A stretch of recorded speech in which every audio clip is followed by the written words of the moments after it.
नमस्कार दोस्तों, कैसे हो आप सब। दोस्तों, हमारी एमपीपीएससी की प्रीलिम्स एग्जाम की यूनिट 10 की सीरीज में इस वीडियो में हम चर्चा करने वाले हैं मध्य प्रदेश में जनजातियों के संवैधानिक प्रावधान के बारे में। किस आधार पर हम चर्चा करेंगे, तो हम चर्चा करेंगे शैक्षणिक, सामाजिक, राजनीतिक, विधिक, संस्थागत एवं अन्य प्रावधानों को कैटेगराइज करते हुए। ठीक, तो सबसे पहले बिना सवाई गवाई चर्चा करते हैं शिक्षा और सांस्कृतिक प्रावधानों की। तो आपको ध्यान रखना है भारतीय संविधान का अनुच्छेद 15। अनुच्छेद 15 क्या कहता है दोस्तों? धर्म, मूल वंश, जाति, लिंग या जन्म स्थान के आधार पर भेदभाव नहीं किया जाएगा या विभेद का प्रतिषेध किया है, विभेद पर रोक लगाई है। कितने आधार हैं आपको ध्यान रखना है। प्रश्न इस प्रकार से भी पूछ सकते हैं कि अनुच्छेद 15 में निम्न में से किस आधार का उल्लेख नहीं किया गया या किस आधार का उल्लेख किया गया है। तो आपको याद रखना है धर्म, मूल वंश, जाति, लिंग या जन्म स्थान, इन 5 आधारों पर विभेद पर प्रतिषेध लगाया गया है अनुच्छेद 15 में। 15(4) क्या कहता है? अन्य पिछड़े वर्गों जिसमें अनुसूचित जनजाति शामिल है, इनके विकास के लिए विशेष प्रावधान की बात करी गई है आर्टिकल 15(4) में। आर्टिकल 16 दोस्तों लोक नियोजन में अवसर की समानता से संबंधित है। लोक नियोजन मतलब काम पर लगाने में लोगों के लिए। तो अनुच्छेद 16 किससे संबंधित है? लोक नियोजन से संबंधित है। और लोक नियोजन में भी दोस्तों अवसर की समानता से संबंधित है। आर्टिकल 16 कहता है लोक नियोजन में अवसर की समानता। ठीक, हमने बात कर ली 15 की, 15(4) की, 16 की। अब आर्टिकल 29 क्या कहता है? भारत के किसी भी भाग में रहने वाले नागरिकों के किसी भी अनुभाग को जिसको अपनी बोली, भाषा, लिपि, संस्कृति को सुरक्षित रखने का अधिकार है। भारत के किसी भी भाग में रहने वाले नागरिकों की बात चल रही है और किसी भी भाग के नागरिकों के किसी भी अनुभाग को, उनको जो अपनी बोली बोलते हैं उसके लिए, जो भाषा लिपि का प्रयोग करते हैं, जो अपना कल्चर फॉलो करते हैं, उनको सुरक्षित रखने का अधिकार है। कोई भी इन चीजों के लिए किसी भी नागरिक के लिए प्रताड़ित नहीं कर सकता, मानने से जबरदस्ती मना नहीं करवा सकता। आर्टिकल 29 कहता है, याद रखना है आपको इस बात को, बोली, भाषा, लिपि, संस्कृति को सुरक्षित रखने का, उनको प्रोटेक्ट करने का अधिकार हमें कौन सा अनुच्छेद देता है? भारतीय संविधान का, भारतीय संविधान का अनुच्छेद 29। फिर 46 क्या कहता है? SC, ST एवं दुर्बल वर्गों के शैक्षणिक एवं आर्थिक हितों की रक्षा की बात करता है। कौन? अनुच्छेद 46, जो कि DPSP से संबंधित है। आपको बताना है जो DPSP है किस अनुच्छेद से किस अनुच्छेद तक इनका भारतीय संविधान में उल्लेख है और किस भाग में इनका उल्लेख किया गया है। फिर आर्टिकल 244 अनुसूचित क्षेत्रों और जनजातीय क्षेत्रों के प्रशासन से संबंधित है। आर्टिकल 350 प्राथमिक स्तर पर मातृभाषा में शिक्षा की सुविधा उपलब्ध करवाता है। तो आर्टिकल 244 क्या है? प्रशासन से संबंधित है। किसके? अनुसूचित क्षेत्रों और जनजातीय क्षेत्रों के। अनुच्छेद 350 क्या कहता है? प्राथमिक स्तर पर मातृभाषा में शिक्षा देने का प्रयास, अनुच्छेद 350। फिर दोस्तों सामाजिक सुरक्षा संबंधित प्रावधानों की बात करें तो दोस्तों अनुच्छेद 17 को नहीं भूलना है, अस्पृश्यता, छुआछूत के अंत की बात करता है। फिर अनुच्छेद 23 की बात करें तो मानव दुर्व्यापार, भिक्षा एवं बाल श्रम का प्रतिषेध अनुच्छेद 23 करता है। अनुच्छेद 24 कारखाना आदि में बालकों के नियोजन अर्थात बाल श्रम का प्रतिषेध करता है। इस बात को आपको जरूर ध्यान रखना है। 17 अस्पृश्यता का अंत, 23 मानव के दुर्व्यापार, भिक्षा एवं बाल श्रम का प्रतिषेध, और जो 24 है कारखानों में बालक आदि के नियोजन अर्थात बाल श्रम का प्रतिषेध करता है। अब बात करते हैं दोस्तों हम राजनीतिक या अधिकारों की। राजनीति से संबंधित प्रावधान, अधिकार के साथ साथ जो और दूसरे प्रावधान है उनकी बात भी करनी है, तो अधिकार कहना उचित नहीं है, तो कहते हैं राजनीति से संबंधित प्रावधानों की। अनुच्छेद 19 कहता है अभिव्यक्ति की स्वतंत्रता, आपको अपनी बात रखने का, अपना पक्ष रखने का उचित अवसर दिया जाएगा, यह आपका अधिकार है, आपसे कोई नहीं छीन सकता। अनुच्छेद 19 कहता है फिर अनुच्छेद 243 डी और अनुच्छेद 243 टी आप एक साथ याद रखें, डी करके आरक्षण की बात है सीटों में। डी मतलब पंचायतों में आरक्षण, टी मतलब नगर पालिका में आरक्षण।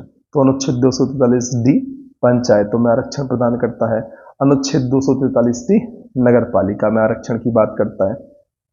फिर अनुच्छेद 164 एक जरूर याद रखना है, यह जनजातीय मंत्रालय के गठन की बात करता है पृथक से। तो मध्य प्रदेश, छत्तीसगढ़, झारखंड और उड़ीसा राज्यों में जनजातियों के कल्याण हेतु पृथक जनजातीय मंत्रालय की बात किस आर्टिकल से निकल कर आ रही है? अनुच्छेद 164 एक से निकल कर आ रही है। मध्य प्रदेश, छत्तीसगढ़, झारखंड और उड़ीसा, इन 4 राज्यों के नाम भी ध्यान रख लें। अनुच्छेद 275 कहता है संविधान की 5वीं और 6वीं अनुसूचियों के अधिकृत विशेषीकृत राज्यों को अनुदान सहायता। तो अनुच्छेद 5 और 6 अनुसूची के अधीन जो विशेषीकृत राज्य है उनको अनुदान सहायता की व्यवस्था करता है आर्टिकल नंबर 275, इसको भी ध्यान रखें। आर्टिकल 330 लोकसभा में SC ST को आरक्षण, 332 राज्य विधानसभा में SC ST को आरक्षण। ठीक, हम अपनी चर्चा को दोस्तों थोड़े स्लो टेम्पो के साथ, जैसा कि हम इस वीडियो में चर्चा कर रहे हैं, इस प्रकार से आगे बढ़ाएंगे। रिपीटेशन कम करेंगे, एक बार में सारी चीजें स्पष्ट करेंगे ताकि एकदम एक ही बार में आपको सारी चीजें स्पष्ट हो सके और कम समय में हम अधिक टॉपिक को कवर कर सके। तो उम्मीद है आपके लिए राजनीति से संबंधित प्रावधान समझ आए होंगे। अब बात करते हैं अनुसूचित जनजातियों से संबंधित विधिक उपबंध जो विधि द्वारा स्थापित किए गए, समय समय पर कानून के माध्यम से बनाए गए हैं। तो अनुसूचित जाति एवं जनजाति अत्याचार निवारण या निरोधक अधिनियम 1989 अधिसूचना कब जारी हुई थी? ध्यान रखें डेट 11 सितंबर 1989। उद्देश्य था SC ST के खिलाफ होने वाले अत्याचारों को रोकना। इसमें कुल 23 धाराएं हैं। कितनी धाराएं हैं? 23 धाराएं हैं, 5 अध्याय हैं। 1989 का अधिनियम है। अधिसूचना आई थी 11 सितंबर 1989 को। इस चीज को याद रख लें। फिर पेशा अधिनियम 1996 लागू हुआ था 24 दिसंबर 1996 को। फुल फॉर्म जरूर ध्यान रखें दोस्तों, Panchayati Raj extension and schedule areas. Panchayati Raj extension and schedule areas दोस्तों, इसमें जनजातीय समाज को जल, जंगल, जमीन, संसाधन पर अधिकार प्रदान करना इसका उद्देश्य था। वर्तमान में 10 राज्यों में लागू है। इसको भी ध्यान रखना है आपके लिए कि जो ये पेशा एक्ट है वर्तमान में 10 राज्यों में लागू है। कौन कौन से हैं? पहले आप मध्य प्रदेश की सीमा से लगे स्टेट को देख लें ताकि याद करने में सुविधा हो। तो मध्य प्रदेश तो एक हो ही गया। छत्तीसगढ़, गुजरात, महाराष्ट्र, राजस्थान, 4 मध्य प्रदेश के अलावा ऐसे राज्य हैं जो सीमा साझा करते हैं। फिर आप आंध्र प्रदेश, उड़ीसा, हिमाचल प्रदेश, तेलंगाना और झारखंड याद रखें, जहां पर आपको जनजातीय जनसंख्या ज्यादा देखने मिल जाएगी। आप उस प्रकार से अनुमान भी लगा सकते हैं। ठीक है, तो आंध्र प्रदेश, उड़ीसा, हिमाचल प्रदेश, तेलंगाना, झारखंड, इसके अलावा मध्य प्रदेश और 4 और आसपास के राज्य। मध्य प्रदेश में छत्तीसगढ़, गुजरात, महाराष्ट्र, राजस्थान, 5 ये, आंध्र प्रदेश, उड़ीसा, तेलंगाना, हिमाचल प्रदेश और झारखंड। इस प्रकार से कुल 10 राज्य जहां पर पेशा एक्ट लागू है, ध्यान रखना है। बॉर्डर से सटा हुआ यूपी इसमें शामिल नहीं है, इस चीज को भी ध्यान रख लें। तो दोस्तों, जनजातीय गौरव दिवस अर्थात 15 नवंबर 2022 के अवसर पर मध्य प्रदेश में पेशा नियमों को अधिसूचित किया गया। 15 नवंबर तो सब जानते हैं मध्य प्रदेश जनजातीय गौरव दिवस, और 2022 भी याद रखें। तो 15 नवंबर 2022 को मध्य प्रदेश में पेशा नियमों को अधिसूचित किया गया। और पेशा नियम मध्य प्रदेश के सभी आदिवासी विकास खंडों जिनकी संख्या 89 है इनमें लागू है। पेशा नियम मध्य प्रदेश के 20 जिले, पांडुरना को हम मिला लें तो 21 जिलों में लागू होता है। फिर से वही प्रश्न है, पांडुरना किस जिले से मिलकर, किस जिले से अलग होकर जिला बना है? ठीक, इसका जवाब हमें कमेंट सेक्शन में दें। अब हम बात करते हैं अन्य अधिनियमों की। तो दोस्तों, SC तथा अन्य परंपरागत वन निवासी अधिनियम 2006, ध्यान रखें कि भाई अनुसूचित जाति तथा अन्य परंपरागत वन निवासी अधिनियम कब आया था? वर्ष 2006 में आया था। फिर अनुसूचित जनजाति तथा अन्य पारंपरिक वन निवासी वन अधिकारों की मान्यता संशोधन अधिनियम 2012, 6 में अधिनियम 2012 संशोधन, आप इसको ध्यान रखें। फिर जनजातियों से संबंधित संस्थागत प्रावधानों की बात करें तो राष्ट्रीय अनुसूचित जनजाति आयोग की स्थापना की गई थी भारतीय संविधान के भाग 16 के अनुच्छेद 338 का के तहत। भाग 16 अनुच्छेद 338 का, इसे जरूर ध्यान रखें। स्थापना हुई थी राष्ट्रीय अनुसूचित जनजाति आयोग की 19 फरवरी 2004। संवैधानिक निकाय है दोस्तों 2003 में 89वें संविधान संशोधन द्वारा राष्ट्रीय अनुसूचित जाति एवं जनजाति आयोग को अलग किया गया था। कब किया गया था? 2003 का 89वां संविधान संशोधन कॉन्स्टिट्यूटिव अमेंडमेंट था। ठीक उसके द्वारा SC/ST आयोग को अलग किया गया। वर्तमान अध्यक्ष की बात करें तो अंतर सह आर्य ST commission, national ST commission के अध्यक्ष हैं। और संरचना की बात करें तो अध्यक्ष सहित 5 सदस्य होते हैं, तो 1+4 या 1+1+3 करना है, एक अध्यक्ष, एक उपाध्यक्ष और 3 सदस्य। आप इसको देख सकते हैं संरचना को किस प्रकार से। ठीक, तो मध्य प्रदेश अनुसूचित जनजाति आयोग की हम बात कर लेते हैं। अभी तक बात की हमने राष्ट्रीय, आप करते हैं मध्य प्रदेश की। तो गठन हुआ था मध्य प्रदेश राज्य अनुसूचित जनजाति अधिनियम 1995 के द्वारा। ध्यान रखना है, स्थापना हुई थी 29 जून को। कब हुई थी? 29 जून को 1995 में। किसकी? मध्य प्रदेश अनुसूचित जनजाति आयोग की। यदि संरचना की बात करें तो इसमें 3 अशासकीय सदस्य होते हैं, जिसमें से एक अध्यक्ष है। याद रखना, 1+2 3 होते हैं, उसी में से एक अध्यक्ष है। वर्तमान अध्यक्ष है गजेंद्र सिंह राजू खेड़ी। अब आती है बात जनजातीय सलाहकार परिषद की। तो गठन 5वीं अनुसूची के अनुच्छेद 244 1 के प्रावधान के तहत किया गया है। जो जनजातीय सलाहकार परिषद है उसका गठन भारतीय संविधान की 5वीं अनुसूची के अनुच्छेद 244 1 के तहत किया गया। स्थापना हुई थी 13 दिसंबर 1977। कब? 13 दिसंबर 1977 को जनजातीय सलाहकार परिषद की स्थापना हुई थी। और दोस्तों जनजातीय सलाहकार परिषद भारत में मध्य प्रदेश सहित 10 राज्यों में है। इसकी बैठक वर्ष में 2 बार होती है। सारी चीजें आपको ध्यान रखनी है। पहली बैठक हुई थी 1978 में। स्थापना कब हुई थी? 13 दिसंबर 1977 को। पहली बैठक हुई थी 78 में। जनजातीय सलाहकार परिषद में अध्यक्ष होते हैं मुख्यमंत्री और अध्यक्ष सहित कुल 20 सदस्य होते हैं। इसको आपको ध्यान रखना है। स्थापना 13 दिसंबर 1977, बिल्कुल जरूर ध्यान रखें दोस्तों। 5वीं अनुसूची अनुच्छेद 244 एक भी याद रखें, यहाँ से सीधा प्रश्न बन सकता है, इसको आपको भूलना नहीं है। आप भूलते हैं, बाकी सब सही करते हैं, तो कंपटीशन में आप सीधे पीछे होते हैं। इस बात को ध्यान रखना है। अब बात करते हैं राष्ट्रीय अनुसूचित जाति आयोग के संवैधानिक उपबंध की। तो अनुच्छेद 338 का क्या कहता है?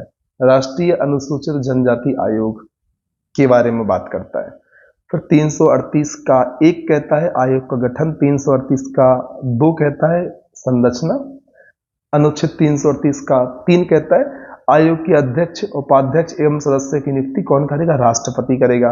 अनुच्छेद 338 का 5 कहता है आयोग के क्या कर्तव्य और कार्य होंगे। और अनुच्छेद 338 का 5 घ क्या कहता है? आयोग अपनी रिपोर्ट राष्ट्रपति के समक्ष प्रस्तुत करेगा। ठीक, इतनी चीजें आपको ध्यान रखनी है।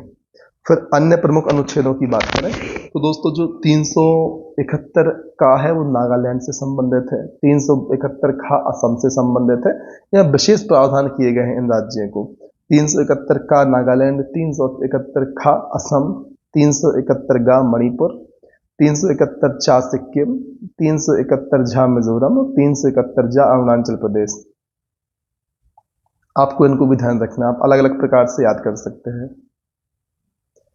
371 का से आपको निमोनिक्स नहीं बन पा रहे हैं तो 371 ए कर लें आप, ए एन से 371 ए एन मतलब नागालैंड। 371 बी से असम याद कर लें, बी उल्टा हो गया, बी के बाद ए मतलब बी ए। आप डिग्री कोर्स भी समझ सकते हैं, याद करने के लिए निमोनिक्स बनाने हैं तो बी ए हो गया। 371 गा, यहां पर जी कर लें, गा को जी अलग से भी है दोस्तों, तो ऐसे करने की आवश्यकता नहीं है। तो यहां पर 371 सी मणिपुर, तो यहां पर सीएम कर सकते हैं, चीफ मिनिस्टर, सीएम। 371 सी मणिपुर। तो दोस्तों 371 चा अर्थात 371 एफ सिक्किम है, 371 झा मतलब 371 जी मतलब मिजोरम, तो यहां पर जीएम गुड मॉर्निंग याद कर सकते हैं, जी मतलब मिजोरम। और यहाँ पर सीएम में दोस्तों आपको एम से मणिपुर याद करना और जीएम में एम मतलब मिजोरम याद करना है, इतना आपको ध्यान रखना पड़ेगा। 371 जा को आप अरुणाचल प्रदेश कह सकते हैं। ठीक, इतना आपको जरूर याद रखना है। उम्मीद है इतनी चीजें क्लियर होंगी। तो दोस्तों नोट लिखा हुआ है जनजातियों के सेवा संरक्षण सेवा नियोजन संबंधी प्रावधान अनुच्छेद 16(4), 16(4) ए, 16(4) बी, 320(4) में है। किस किस में? 16(4), 16(4) ए, 16(4) बी और 320(4) में है जनजातियों के सेवा सुरक्षण और सेवा नियोजन संबंधी प्रावधान। अब बात करते हैं जनजातीय उपयोजना सब प्लान की। तो दोस्तों पंचम पंचवर्षीय योजना में जनजातीय विकास के लिए जनजातीय उपयोजना नामक दृष्टिकोण का विकास किया गया। जनजातीय उपयोजना के अंतर्गत किसी विशेष क्षेत्र में रहने वाली जनजातियों के विकास के साथ साथ अशिक्षा, ऋणग्रस्तता, शोषण पर ध्यान दिया जाता है। ठीक दोस्तों, जनजातीय उपयोजना के निम्नलिखित उद्देश्य रखे गए थे, जिसमें शामिल है सभी प्रकार के शोषण को समाप्त करना, सामाजिक तथा आर्थिक विकास की प्रक्रिया को तेज करना, लोगों में आंतरिक शक्ति का निर्माण करना, संगठनात्मक योग्यता को विकसित करना। तो इतना आपको ध्यान रखना है, 4 उद्देश्य रखे गए थे जनजातीय उपयोजना के। ठीक है, अब बात करते हैं गोवा प्लान को साकार करने वाले तथ्यों की। तो दोस्तों अनुसूचित जनजाति का वर्णन अनुच्छेद 342 में है, इसको भी ध्यान रखना। 342 में क्या है, अनुसूचित जनजाति का वर्णन किया गया है और इनकी परिभाषा अनुच्छेद 366-25 में दी गई है। 341 में दोस्तों एससी का उल्लेख है, 342 में एसटी का उल्लेख है और 366-24 में एससी की परिभाषा है, 366-25 में एसटी की परिभाषा है। दोस्तों राष्ट्रीय अनुसूचित जनजाति आयोग की स्थापना देखी हमने 9 फरवरी 2004। मध्य प्रदेश अनुसूचित जनजाति आयोग की स्थापना 29 जून 1995। तो दोस्तों पेशा अधिनियम दिलीप सिंह भूरिया समिति की सिफारिश पर लागू किया गया। कब किया गया? दिलीप सिंह भूरिया समिति की सिफारिश पर पेशा अधिनियम लागू किया गया। अनुच्छेद 275(1) के अंतर्गत दोस्तों दिनांक 23/4/20 को जारी नवीन दिशा निर्देश के अनुसार अनुसूचित जनजाति के हितग्राहियों को रोजगार एवं कल्याणकारी कार्यों के लिए अनुदान का प्रावधान किया गया है। नवीन दिशा निर्देश आए थे 23/4 अर्थात 23 अप्रैल 2020 को अनुच्छेद 275(1) के अंतर्गत, जिसमें अनुसूचित जनजाति के हितग्राहियों को रोजगार एवं कल्याणकारी कार्यों के लिए अनुदान का प्रावधान किया गया है। किसके लिए? रोजगार और कल्याणकारी काम के लिए। दोस्तों डेवर आयोग ने आदिम जनजातीय समूहों के गठन की सिफारिश की है। किसने? डेवर आयोग का संबंध किससे है? आदिम जनजाति समूहों से है। फिर संविधान की 5वीं अनुसूची में भारत में अनुसूचित क्षेत्रों और अनुसूचित जनजातियों के प्रशासन और नियंत्रण से संबंधित प्रावधान है। किसमें है? 5वीं अनुसूची में अनुसूचित जनजातियों के प्रशासन और नियंत्रण से संबंधित प्रावधान है। फिर संविधान की 6वीं अनुसूची में AMTM मतलब AMTM असम, मेघालय, त्रिपुरा, मिजोरम राज्यों में जनजातीय क्षेत्रों के प्रशासन से संबंधित प्रावधान है। 6वीं अनुसूची ध्यान रखना है AMTM। इसमें क्या है? असम, मेघालय, त्रिपुरा, मिजोरम राज्य में जनजातीय क्षेत्रों के प्रशासन से संबंधित प्रावधान। ठीक, अनुच्छेद 342(1) की बात करें तो अनुसूचित जनजाति शब्द संविधान में जोड़ा गया इसके तहत। फिर बात करते हैं ऑपरेशन गोरिल्ला ग्रीन। दोस्तों कोरकू और गौड़ जनजातियों का सामूहिक आंदोलन है। इसका उद्देश्य मध्य प्रदेश के सरकारी भवनों के आसपास फलदार वृक्षों का रोपण करना है। ध्यान रखना है ऑपरेशन गोरिल्ला ग्रीन फलदार वृक्षों के वृक्षारोपण से संबंधित है सरकारी भवनों के आसपास, और यह कोरकू और गौड़ जनजातियों का सामूहिक आंदोलन है। इसके अलावा जनजातीय सलाहकार परिषद की व्यवस्था भारतीय संविधान की अनुसूची 5 में की गई, किस आर्टिकल के तहत? 244(1) के तहत की गई। इसकी चर्चा भी हम पहले कर चुके हैं, तो आपको इस चीज को भी ध्यान रखना है जनजातीय सलाहकार परिषद के बारे में। ठीक है, फिर राष्ट्रीय जनजाति आयोग का गठन अनुच्छेद 338(1) के तहत किया गया है। और दोस्तों पेशा अधिनियम मध्य प्रदेश के सभी नवासी आदिवासी विकास खंडों पर लागू होता है। उम्मीद है इतनी चीजें आपको एकदम क्रिस्टल क्लियर होंगी। और ये भी बताएं दोस्तों कमेंट में कि जो पेशा अधिनियम है वह मध्य प्रदेश के कितने और किन किन राज्यों में लागू है। कमेंट सेक्शन में इसका आंसर दें। दोस्तों इस वीडियो में इतना ही। अगले वीडियो में जो उपबंध जनजातियों के लिए किए गए हैं उनके वस्तुनिष्ठ प्रश्नों की हमें चर्चा करनी है। तब तक के लिए आपको बने रहना है हमारे साथ, लगातार मेहनत करना है, आगे बढ़ते रहना है दोस्तों, और तब तक नहीं रुकना है जब तक आपको आपका लक्ष्य प्राप्त नहीं होता। जय हिंद, वंदे मातरम।